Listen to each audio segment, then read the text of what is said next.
ሲሚንቶ ግማሽ ስላላችሁ ከዛ ተጠቀማላችሁ የሲሚንቶ ዋጋ ባንዴ የሚፈጠፈጥም አይነት ደግሞ ከሆነ ካሽም ስላላችሁ ያው ሄጅ ተደርጓል ማለት ነው ራይት ስለዚህ ሁለቱንም ሳይድ እየተጫወታችሁ ነው ያላችሁት ኦኬ እናንተ ያው በመሃል ያለችዋን ትርፍ ነው የምታተርፉታል ናው ለምሳሌ እናንተ በቃ ከፍተኛ የሆነ ዲማንድ መጣባችሁና ዝም ብላችሁ ሲሚንቶ መሸጥ ጀመራችሁ ማለት ነው አይደል ሶ ሲሚንቶ ስትሸጡ የሲሚንቶ አቅርቦታችሁ ማለትም የሲሚንቶ መጠናችሁ የያዛችሁት ፖዚሽን እየቀነሰ ስቶካችሁ እየቀነሰ ነው ይመጣው ስትሸጡ then cash ሪዘርቫችሁ እየጨመረ ነው ይመጣው ኦኬ ስለዚህ የሆነ ፖይንት ላይ ስትደርሱ ምን ልትሉ ትችላላችሁ ኦኬ ያለኝ ሲሚንቶ በጣም ትንሽ ነው ስቶኬ ስለዚህ ያለኝ ካሽ ሪዘርቭ ብዙ ነው ስለዚህ ምን ላድርግ ትላላችሁ ሲሚንቶ ትገዙና somehow ያንን ነገር ሪባላንስ ማድረግ መቻል ይኖርባቸዋል ማለት ነው ሶ ማርኬት ሜከሮችም እንደዚህ አይነት አፕሮች ነው የሚጠቀሙት ቤዚካሊ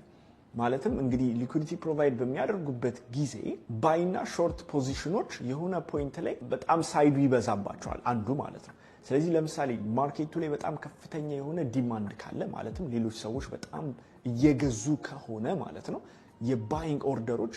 የባይንግ ፖዚሽኖች በዙ ማለት ነው ስለዚህ ሊኩዊዲቲ ፕሮቫይደሩ እዚህ ጋር ምን ያደረገ ነው እየሸጠ ነው ያለው ማለት ነው አይደል ሴሊንግ ፖዚሽን እየወሰደ ነው ስለዚህ ሊኩዊዲቲ ፕሮቫይደሩ የሴሊንግ ፖዚሽኑ እያደገ ነው የሚመጣው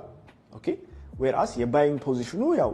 አይመጣጠንም ከሴሊንግ ፖዚሽኑ ጋር ኦኬ አውትዌይ ይደራረጋል then የሆነ ፖይንት ላይ ሲደርስ አላቸው ይሄንን የሚሰሩበት የራሳቸው የሆነ የሪስክ ምናምን ነገር አሰራር አላቸው የሆነ ፖይንት ላይ ሲደርስ ከዛ በላይ መሄድ የለበትም ራይት ስለዚህ ምን ማድረግ አለበት ይሄንን ነገር ባላንስ አውት ማድረግ አለባቸው ሶ ባላንስ አውት ሲያደርጉ ያላቸውን ሴል ፖዚሽን መቀነስ አለባቸው ሶ ሴል ፖዚሽን ሲቀንሱ ምን ማድረግ አለባቸው መግዛት አለባቸው ማለት ነው አይደል ፕራይሱ